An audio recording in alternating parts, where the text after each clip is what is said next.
Inicialmente, devido a um imprevisto, não poderemos contar nesta mesa com a participação do ilustríssimo senhor, representante e membro da OIT, no Comitê Gestor e de Avaliação do Pacto Nacional para a Erradicação do Trabalho Escravo no Brasil, Dr. Luiz Antônio Machado.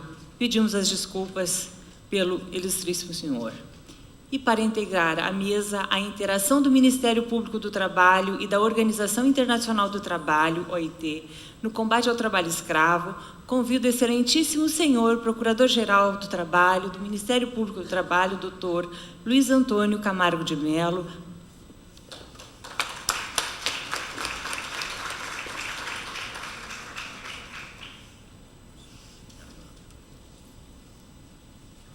e, sem mais delongas, eu passo a palavra para o nosso querido Procurador-Geral.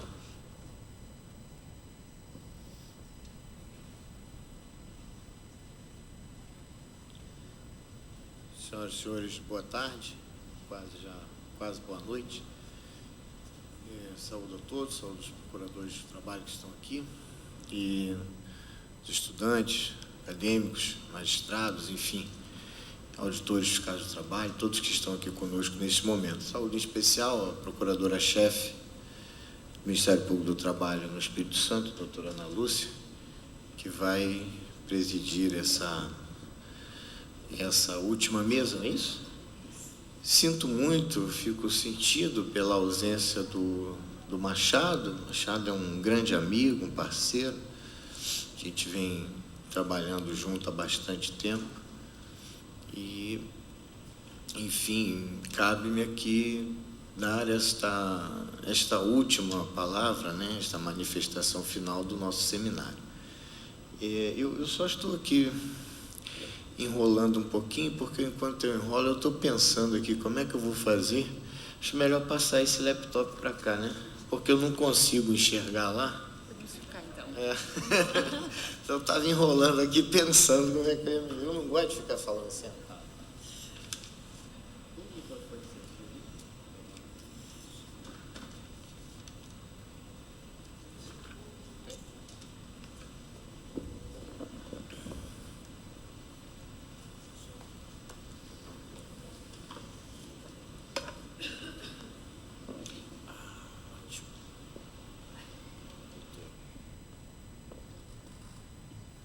Funcionando? Isso.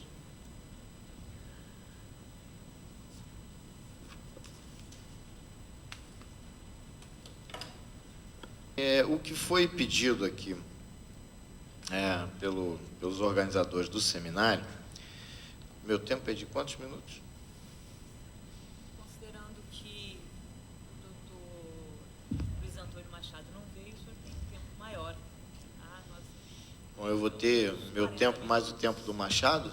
Não, porque nós Quer estamos dizer, um pouco avançado. dá para falar que é umas 2 horas, mais ou menos, né? 30 minutos. 40. Bom, então vamos lá. Bom, a questão é a seguinte, é que a participação do Machado tem uma importância singular. O Machado é o responsável pelo programa da Organização Internacional do Trabalho de combate ao trabalho escravo, né? E esse programa é um programa que vem sendo desenvolvido há, acredito que já 9 ou 10 anos, né? Acredito que é isso. É isso, Erlando? 2001, não é isso? Então, é um programa que já vem sendo desenvolvido há quase 10 anos, não foi no começo de 2001 para 2002. Muito bem, 10 anos de desenvolvimento de um programa, e tem uma característica muito interessante.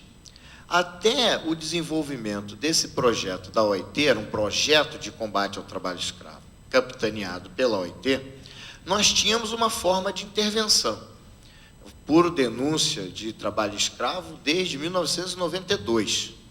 Né? São 22 anos de Ministério Público, desde 92 eu apuro denúncia de trabalho escravo, porém, nem sempre de forma organizada, nem sempre com atenção voltada para esse fenômeno que nós hoje chamamos de trabalho escravo contemporâneo.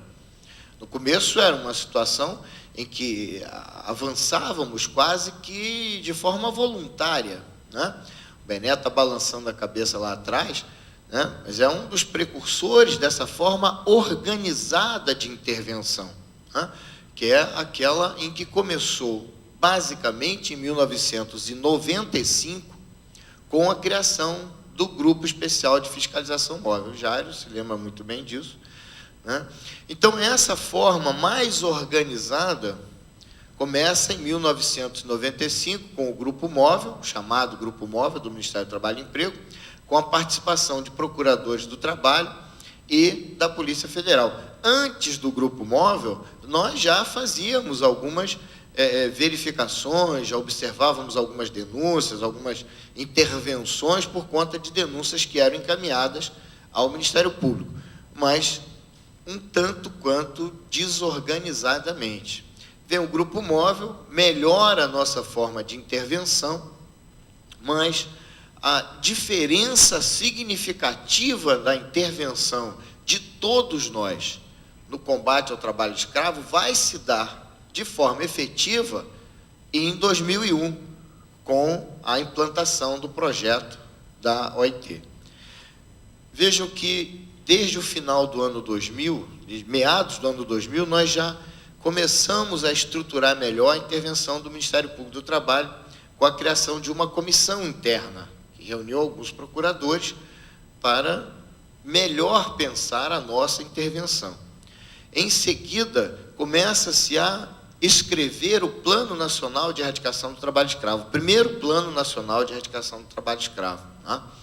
E, mais uma vez, a participação da OIT é significativa, porque é chato a gente falar certas coisas, mas é absolutamente verdadeiro, né, que há uma grande fogueira de vaidades, né? Todos nós somos vaidosos, todos nós somos orgulhosos. Eu sou extremamente orgulhoso da instituição a qual pertenço, que é o Ministério Público do Trabalho. Em determinados momentos, nós achamos que poderíamos ou entendíamos que seria interessante que nós estivéssemos à frente de todas as intervenções, né? E isso vai trazendo aqui e ali um problema, um outro problema, enfim, uma grande fogueira de vaidade. A intervenção da OIT vai trazer um componente, um diferencial nessa intervenção. Porque se cada um de nós tinha um interesse muito grande em ver a sua instituição à frente desses projetos, a participação da Organização Internacional do Trabalho, respeitada por todos nós, muda o foco de observação, melhor dizendo, muda o ângulo de observação. Estabelece-se um novo foco de intervenção. A OIT passa, então, por conta desse projeto, a atrair todos esses atores, né, envolvidos já, cada um à frente de sua instituição, em um projeto de erradicação do trabalho escravo. Então, a partir do desenvolvimento desse projeto, nós vamos observar uma mudança significativa na nossa forma de trabalho, todos nós, cada um com a sua instituição, em conjunto com a OIT, mas também um retorno muito maior da própria sociedade civil organizada e, por conseguinte, da mídia. Esse projeto, acredito que o Machado falaria isso aqui, nesse projeto, no desenvolvimento desse projeto, a OIT fez um levantamento da exposição do tema trabalho escravo na mídia e observou-se que desde o início da implantação desse projeto para frente houve um salto enorme de exposição do tema trabalho escravo contemporâneo na mídia, por força da organização desse projeto.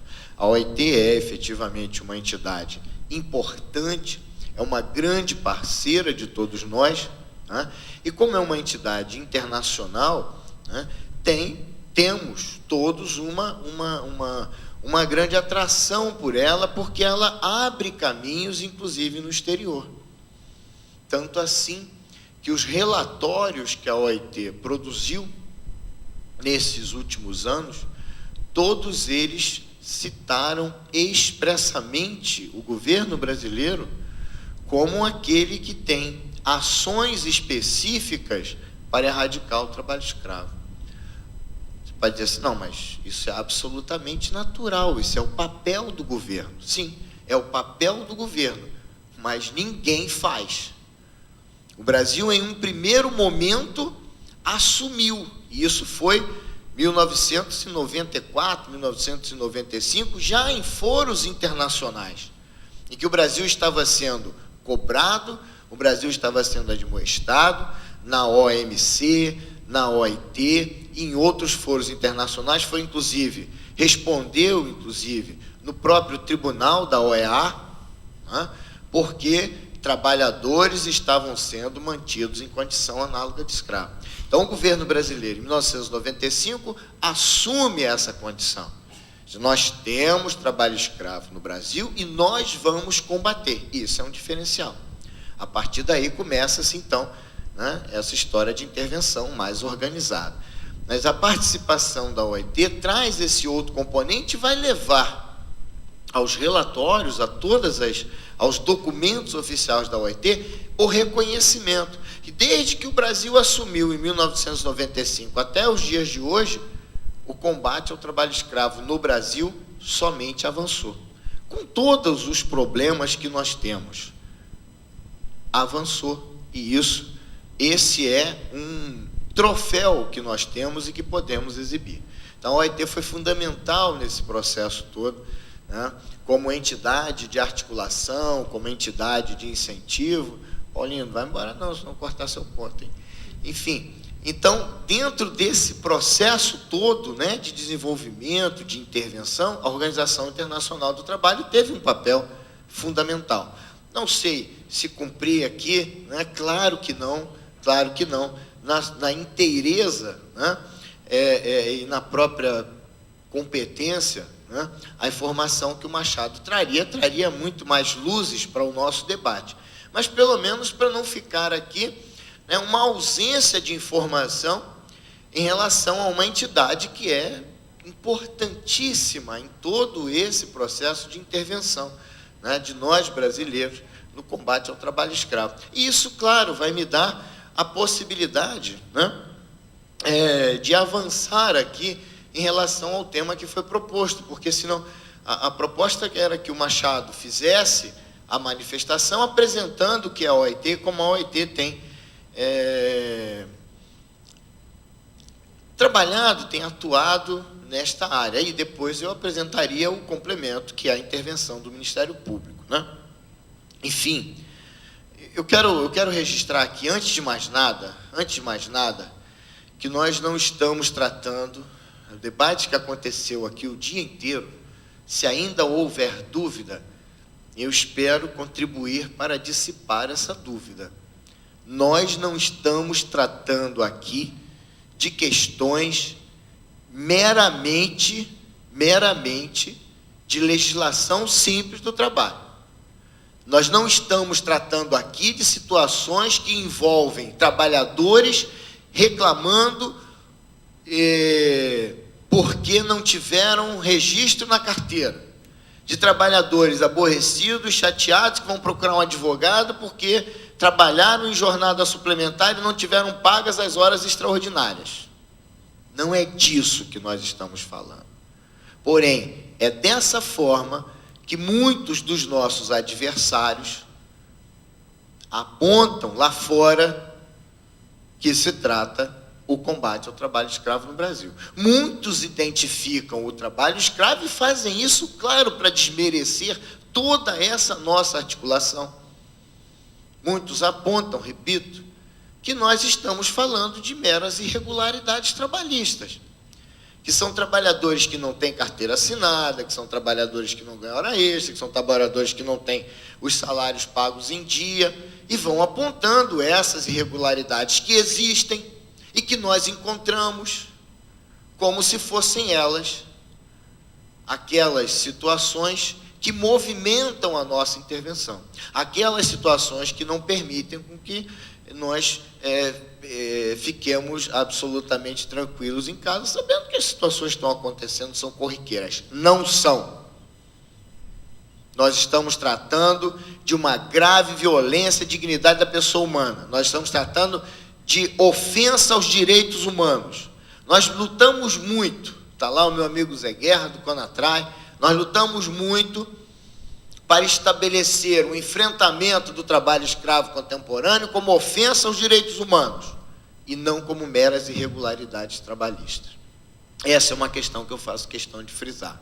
O texto que está na tela, de uma obra de um procurador regional do trabalho, meu amigo, que eu tenho uma admiração muito grande, que é o Zé Cláudio, procurador regional do trabalho lá do Pará, e ele registra o entendimento dele em relação ao processo de discussão, ao que seria, né, o enfrentamento dos direitos humanos. Os direitos humanos, entende ele, é o conjunto de direitos necessários à preservação da dignidade da pessoa humana. E é exatamente disso que nós tratamos hoje aqui o dia inteiro, de preservação da dignidade da pessoa humana. Porque deixaram um trabalhador com um buraco no chão, cheio de água suja, para que ele beba água no mesmo lugar que o gado vai lá e passeia e bebe água e faz cocô, é ofender a dignidade da pessoa humana. Não é possível se admitir que o trabalhador seja tratado desta forma quando milhões e milhões de reais no mesmo local são investidos em inseminação artificial, como nós enfrentamos e encontramos inúmeras vezes. Então, nós não estamos falando aqui de situações corriqueiras. Nós não estamos falando aqui de pessoas que exploram o trabalhador, que mantêm o trabalhador em condição análoga de escravo, porque são desinformadas. Nós estamos falando de gente que explora o trabalhador, que mantém o trabalhador em condição análoga de escravo, porque isso é lucrativo, porque os lucros são enormes, porque há uma grave ofensa à dignidade da pessoa humana, do trabalhador. É disso que nós estamos falando. Eu tenho tido cuidado de observar essas questões, porque há uma prática comum e corriqueira de identificar tudo como trabalho escravo. Ah, você não viu ali aquele canteiro de obra da construção civil? Está cheio de escravo ali. Ora, você não viu ali na padaria, não sei aonde, na casa de não sei quem, está cheio de escravo lá. Mas se tem escravo para todo lado, como diz o Zé Guerra, disse ali agora há pouco, não tem escravo em lugar nenhum. Então toda a nossa articulação, todo o nosso trabalho vai por água abaixo, porque nós estamos procurando o chifre em cabeça de cavalo. São situações absolutamente corriqueiras. Por que esse pessoal aí do Ministério Público e da Fiscalização do Trabalho está fazendo esse escarcéu todo? Estão querendo aparecer. Abuso de autoridade, né? É o que dizem por aí de nós. Não é assim. Nós temos situações absolutamente graves. Nós temos situações de trabalhadores que são humilhados, que são reduzidos a coisas, que deixam de ter dignidade e passam a ter preço. Com isso nós não podemos concordar. O Ministério Público não vai concordar mesmo. Obrigado. Se nós estamos falando de ofensa aos direitos humanos, é preciso observar como é que essa ofensa aos direitos humanos vai se dar, né, no mundo do trabalho. Como é que nós observamos a ofensa aos direitos humanos do trabalhador. E a mim me parece que a melhor forma de enxergar essa violência, a melhor forma de enxergar essa questão é trabalhar com a declaração da Organização Internacional do Trabalho de 1998, né? A declaração da OIT sobre os princípios e direitos fundamentais no trabalho. Essa é uma das mais importantes declarações da OIT. O projeto hoje desenvolvido em escala internacional e mais trabalhado pela OIT é a promoção do trabalho decente. E a promoção do trabalho decente, que, repito, é o principal projeto em desenvolvimento hoje da OIT, deriva diretamente da declaração de 1998 da Organização Internacional do Trabalho sobre os princípios e direitos fundamentais no trabalho. Ora, e aqui nós vamos observar, está na tela, são 4 temas eleitos pela Organização Internacional do Trabalho como os princípios e direitos fundamentais. Esses temas são primeiro deles, a liberdade sindical e o reconhecimento efetivo do direito de negociação coletiva, a garantia de todos os trabalhadores e de todos os empresários de que terão acesso a uma organização sindical livre, de que terão a possibilidade de se organizar livremente e promover a negociação coletiva, dentro do grande princípio da doutrina italiana, né, da autonomia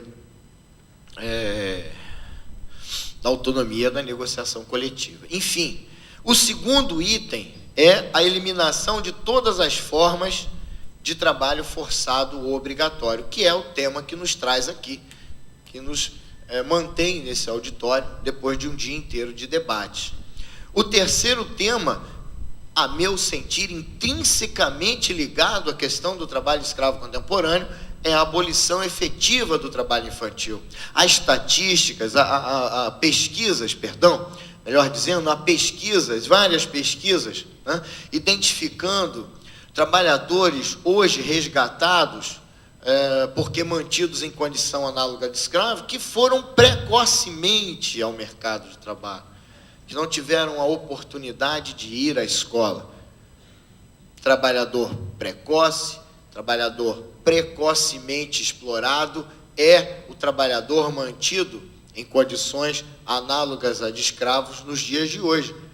Jário Centro-Sé aponta isso em obra editada pela LTR e que foi dissertação de mestrado, foi isso, Jário? Com a qual eu tenho orgulho de ter ajudado, né, encaminhando informações. Enfim, o outro ponto, quarto e último ponto, é a eliminação da discriminação em matéria de emprego e ocupação, assunto dos mais candentes, né, e que nós encontramos todo dia, né, todo dia e toda hora. A sociedade brasileira ainda discrimina efetivamente. Agora há pouco tempo o Ministério Público do Trabalho enfrentou na Justiça do Trabalho uma questão importantíssima, que é a questão do acesso, da contratação e do acesso no sistema financeiro para os negros. Infelizmente, mesmo com as ações civis públicas muito bem instruídas, repito, o material do IBGE e de vários institutos de estatística e várias pesquisas realizadas, a Justiça do Trabalho não entendeu desta forma e julgou improcedentes as ações do Ministério Público do Trabalho, onde se buscava uma igualdade na contratação de negros, de negras, no sistema financeiro. E o Ministério Público perdeu todas as demandas que aforou na Justiça do Trabalho. Talvez, né, nós ainda não estejamos maduros para admitir que há efetivamente discriminação nesse país. E eu estou usando apenas como exemplo, apenas um exemplo.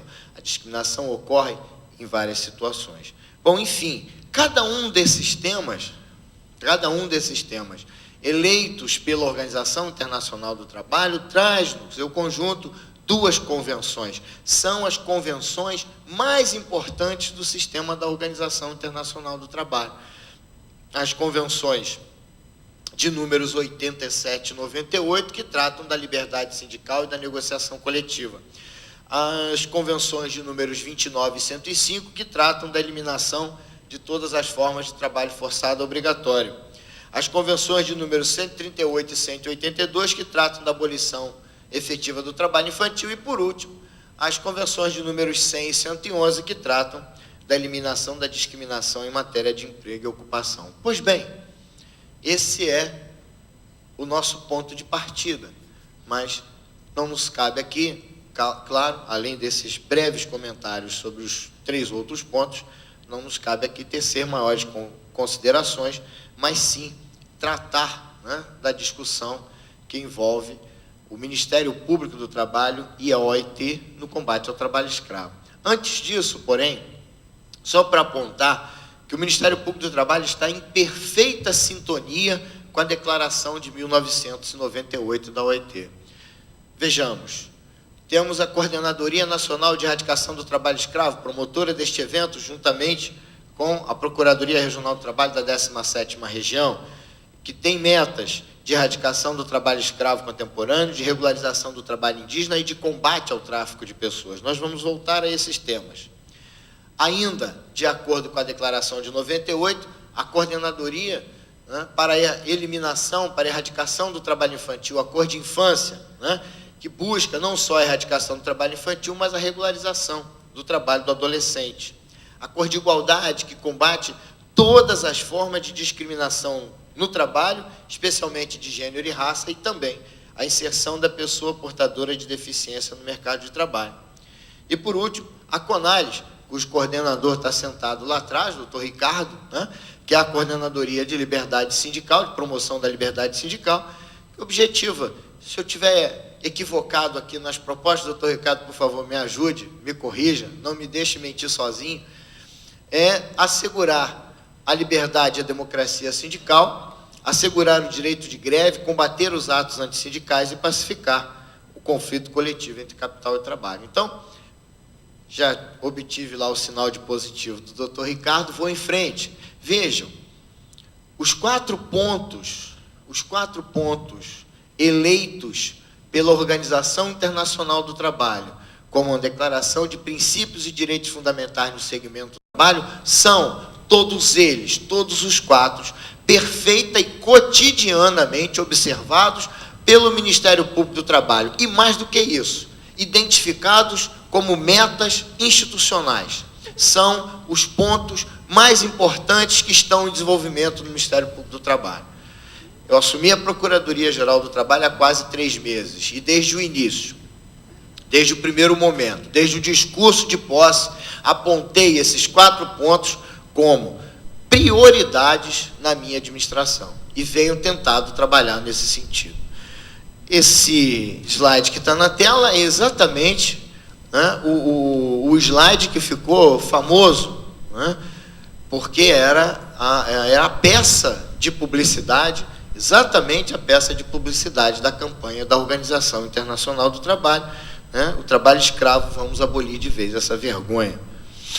Enfim, rapidamente aqui, porque a hora já avançou, né? Eu já estou aqui há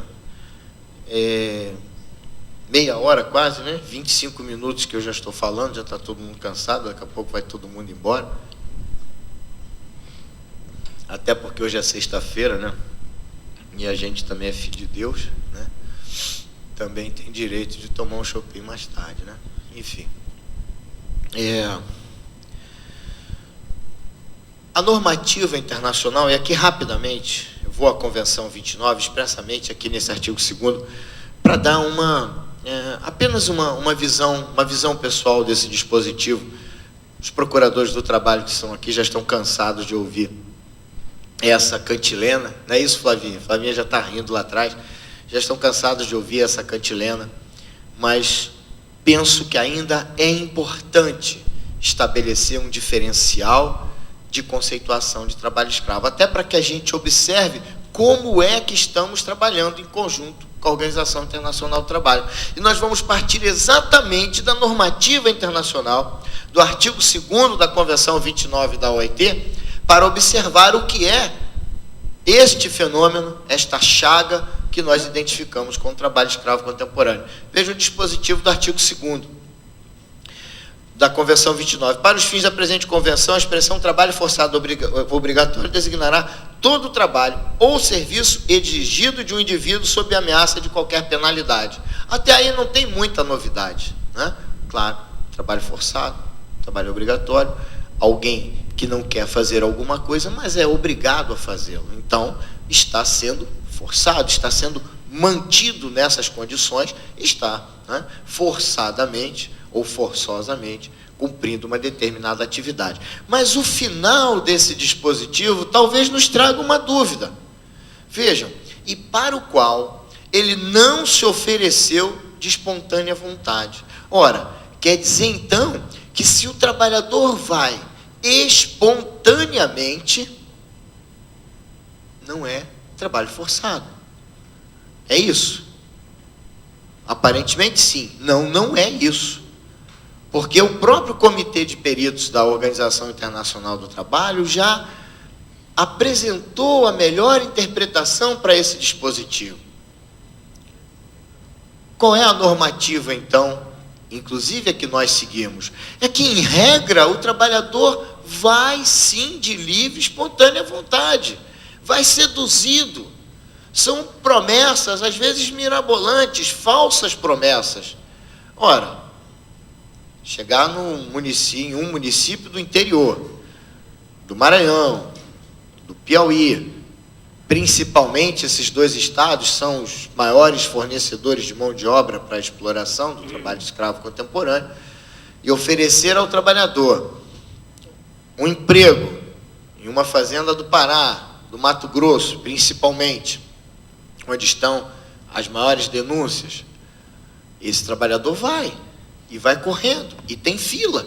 E se tiver mais um fazendo convite, vai ter outra fila, porque o trabalhador está desempregado, o trabalhador não tem qualificação profissional. Esse tipo de trabalhador que não tem qualificação profissional é um trabalhador semi-analfabeto ou analfabeto funcional.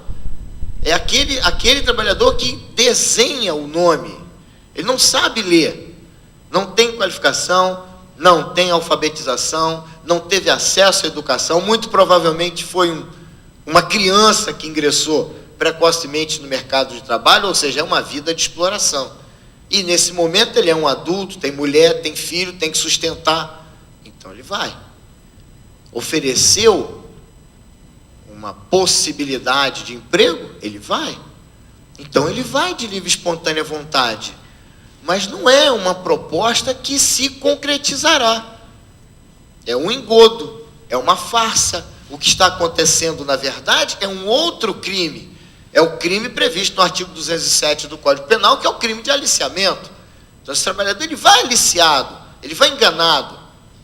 E o comitê de peritos informou, se o trabalhador vai de livre e espontânea vontade, mas esse convite, na verdade, é uma fraude, é um engodo, é um engano, então, sim, configura-se, né, o trabalho forçado, né, e é objeto, então, de intervenção.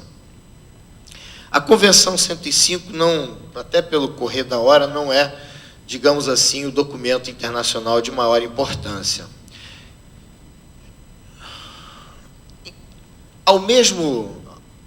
Ao lado da normativa internacional, nós encontramos a normativa nacional.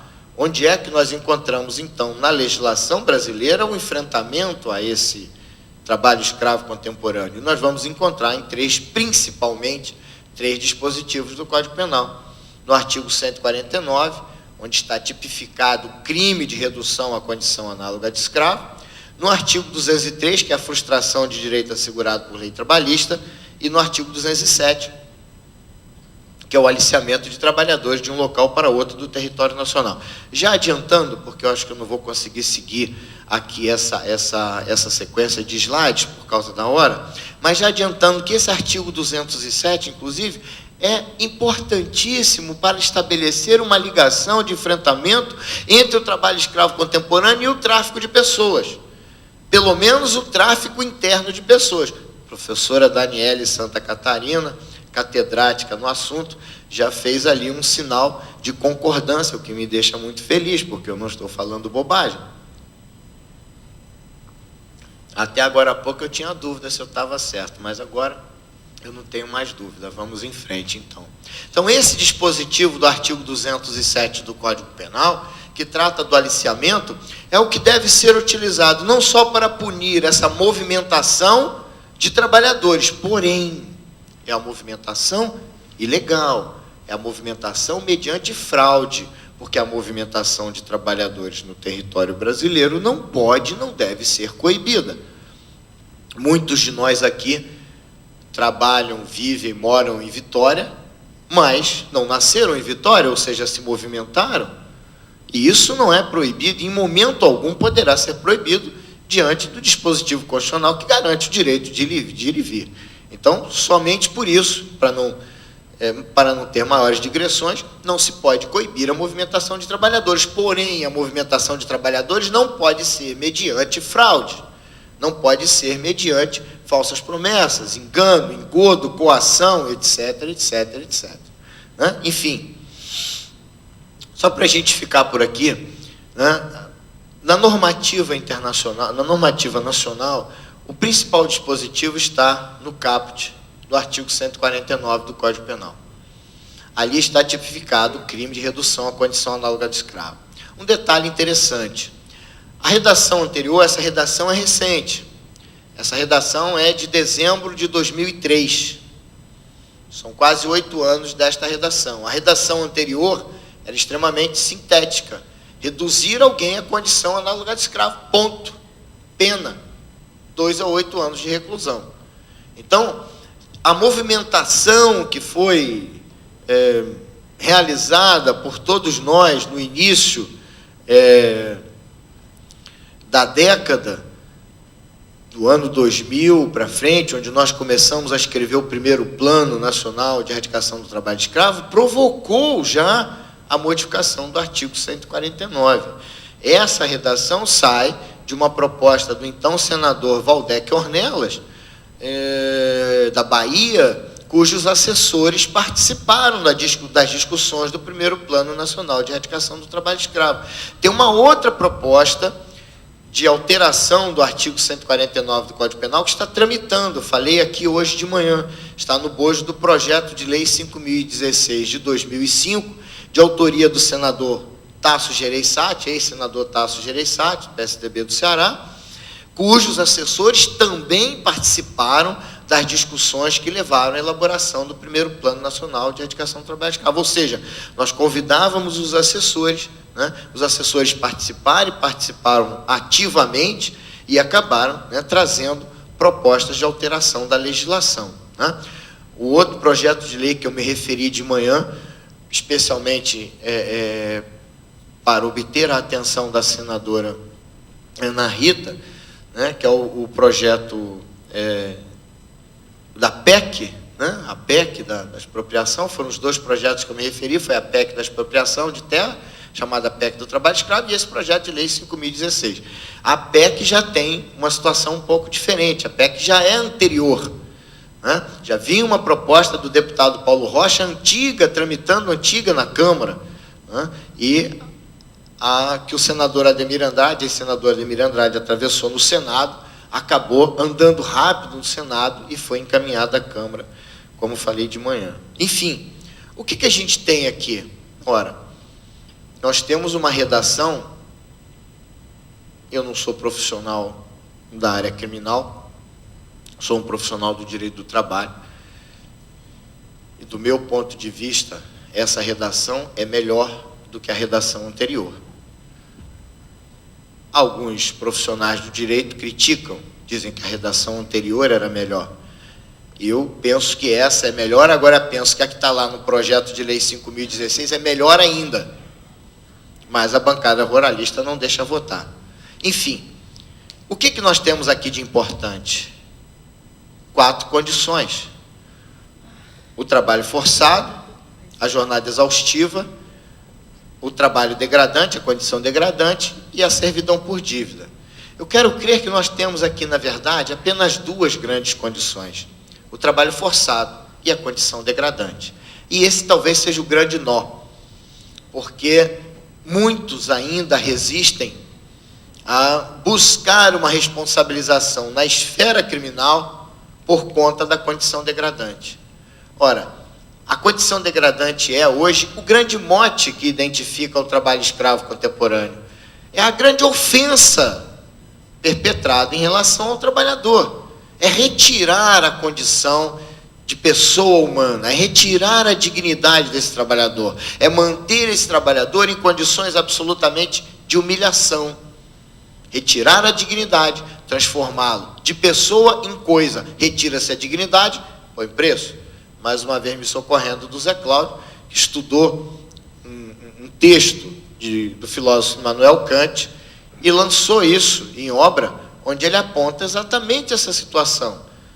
As pessoas têm dignidade, as coisas têm preço. O que se faz no Brasil hoje é, usando um neologismo, coisificar o trabalhador, ou seja, retirar a dignidade desse trabalhador e pôr preço. Eu ouvi uma manifestação aqui pela manhã, rapidamente, eu precisei sair, não me recordo quem fez, quem elaborou, e eu já estou caminhando para encerrar, tá bom? Não me recordo quem elaborou, mas foi feita aqui uma comparação com o trabalho escravo contemporâneo e com o trabalho escravo do período imperial, né? Onde os homens e mulheres da raça negra eram mantidos em condição de escravos e onde aquelas pessoas eram um bem, eram tidas como um bem, elas pertenciam a um senhor de escravos. Hoje, a situação é completamente diferente. Nós temos trabalhadores aos borbotões, né, são mantidos nessa situação. Um sociólogo dos Estados Unidos chamado Kevin Bales, que inclusive esteve no Brasil há pouco tempo para participar de um seminário, eu tive a oportunidade de dividir uma mesa de debate com ele, lá em Brasília, no Ministério das Relações Exteriores, e no Itamaraty, e o Kevin Bales escreveu uma obra intitulada Disposable People, ou Pessoas Descartáveis, onde ele aponta, né, ele traça um paralelo entre a escravidão imperial e a escravidão contemporânea. E ele, Kevin Bales, chega à conclusão de que a situação hoje é muito mais grave, porque se naquele período o trabalhador escravo era tido como um bem, e se havia toda uma situação cruel de dominação, de imposição e de açoites, etc., que todos nós sabemos, havia uma preocupação em não perder aquele bem, porque custava caro repor aquela mão de obra. Essa é a principal conclusão do Kevin Bales. Em momento algum está-se aqui, nem de brincadeira, pensando em identificar a escravidão do período imperial com alguma coisa que não fosse absolutamente condenável, execrável. Não é isso.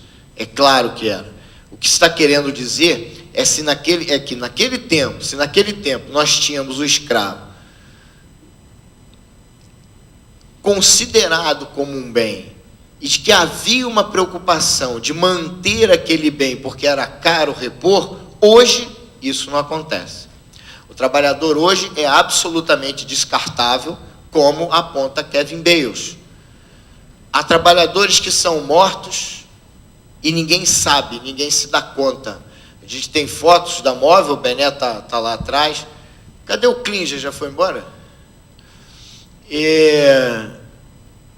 Que já verificaram isso, que já desenterraram ossadas.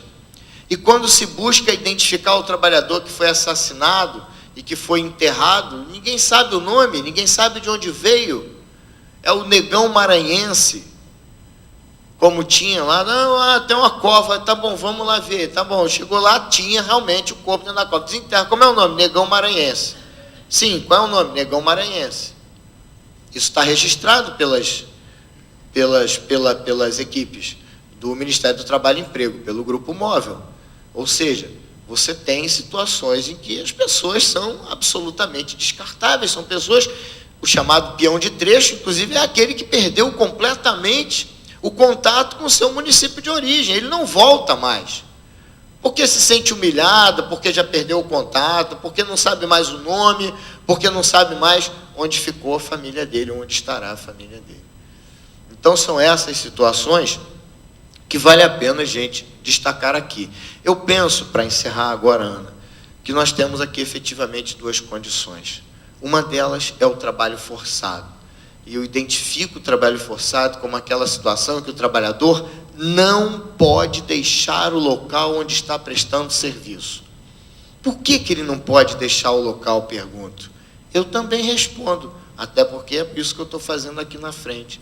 Porque há inúmeras situações que não permitem que esse trabalhador deixe o local de prestação de serviço. Ora, questões geográficas, o trabalhador sequer sabe onde está, é levado à noite, dá muita cachaça para ele, estradas vicinais, ele não tem ideia de onde ele está. Como é que ele vai sair? Não pode sair.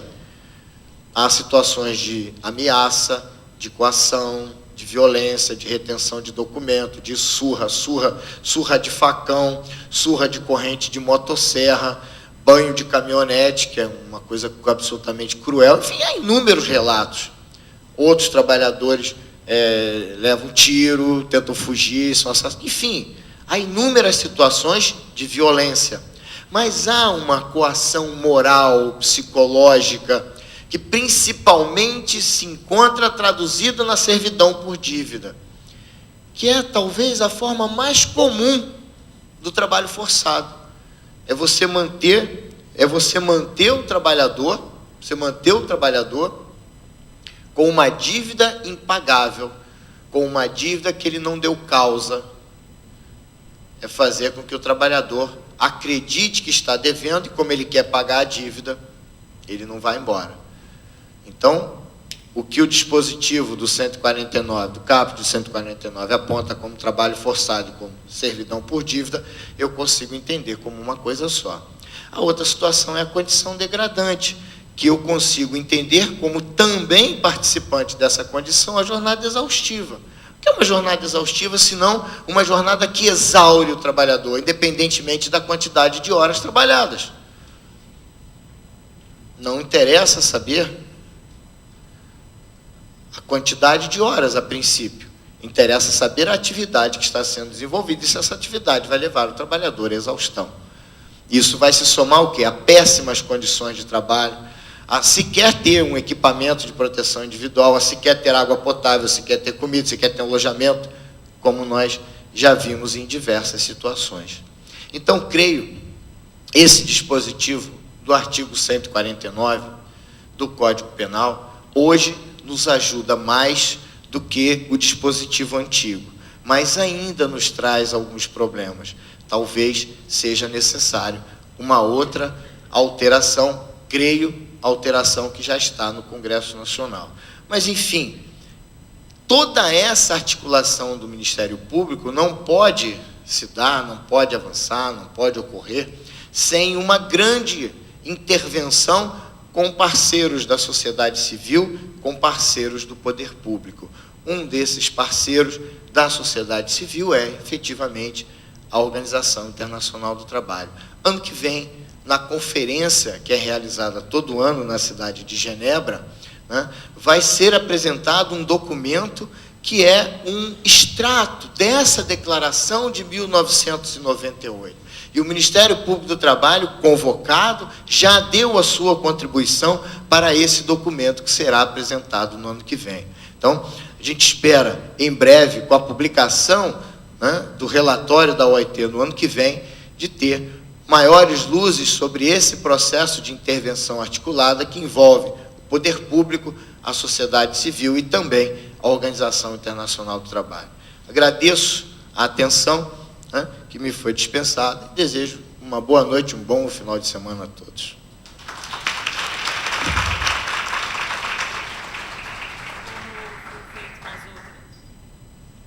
Como foi feito nas outras mesas, as perguntas, por favor, por escrito e com o e-mail que serão respondidas diretamente para quem fez. E agradeço imensamente ao Dr. Camargo pela belíssima palestra, assim como agradeço a todos os outros palestrantes, que foram muito esclarecedoras e para refletir e para termos muito trabalho pela frente. Esse é só um momento de reflexão e para continuarmos nesta luta. E aproveito também para agradecer todos os participantes, agradecer mais uma vez ao Tribunal de Justiça, que gentilmente nos cedeu esse local tão agradável, aos servidores da Procuradoria Regional do Trabalho, em especial ao Josemir, ao Wendel e ao Mauro, os reais realizadores deste evento, senão não teríamos condições de fazê-lo. Muito obrigada, especialmente àqueles que foram persistentes e ficaram até o final. E aproveito também esse momento para convidar a todos para o próximo evento que a Procuradoria Regional do Trabalho da 17ª Região vai realizar, dando continuidade à implementação das metas institucionais do Ministério Público. É um seminário sobre prevenção de acidente de trabalho, uma outra chaga, infelizmente, presente no nosso meio. Estaremos realizando, em conjunto com o Tribunal Regional do Trabalho, no dia 2 de dezembro, no auditório da FAESA. Estão todos convidados. Muito obrigada.